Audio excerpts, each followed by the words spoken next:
Ever wondered why the first piece of information you hear often sticks in your mind, influencing your decisions? Welcome to the fascinating world of decision-making, where our brains use clever little shortcuts, known as biases, to simplify the process. One of these biases is the anchoring bias, a psychological phenomenon that can cause us to rely heavily on the first piece of information we encounter, also known as the anchor. Picture this. You're at a market and you see a piece of jewelry.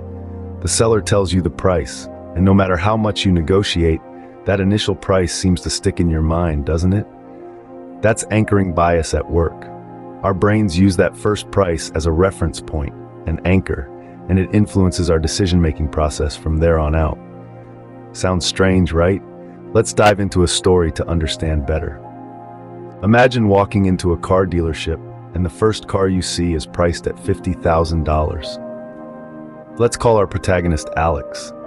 Alex has been saving up for years to buy his dream car, and today's the day he finally takes the plunge. He steps into the dealership, and the first thing that catches his eye is a shiny brand new car with a price tag of $50,000. This price now becomes his reference point, or what we psychologists like to call an anchor. As Alex moves through the dealership, he comes across several other cars, each with their own price tags. But here's where it gets interesting.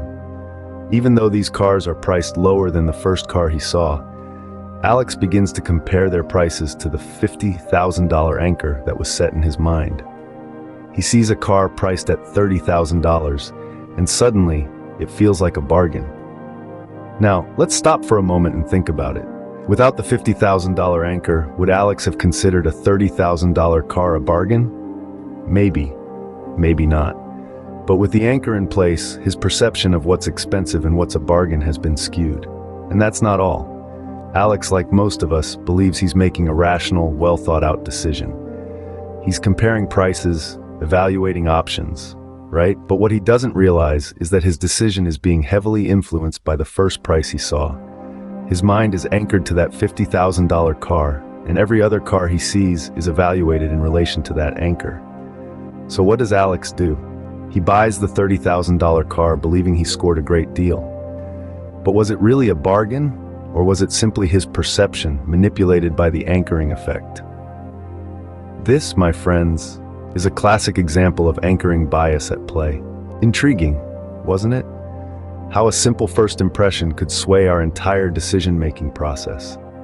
Let's take a moment to revisit the concept of anchoring bias. It's a cognitive bias that has a profound influence on our decision-making. It's the reason we were all ready to pay a hefty price for that car, remember?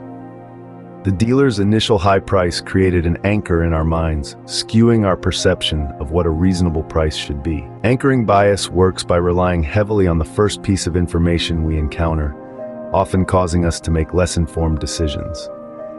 The impact of this bias extends beyond car dealerships, influencing our daily choices, from grocery shopping to crucial business decisions. But here's the silver lining: awareness. By understanding the anchoring bias, we can challenge our first impressions, question our initial information, and strive to make more informed decisions. Next time you're making a decision, remember the story of the overpriced car and think, am I being anchored,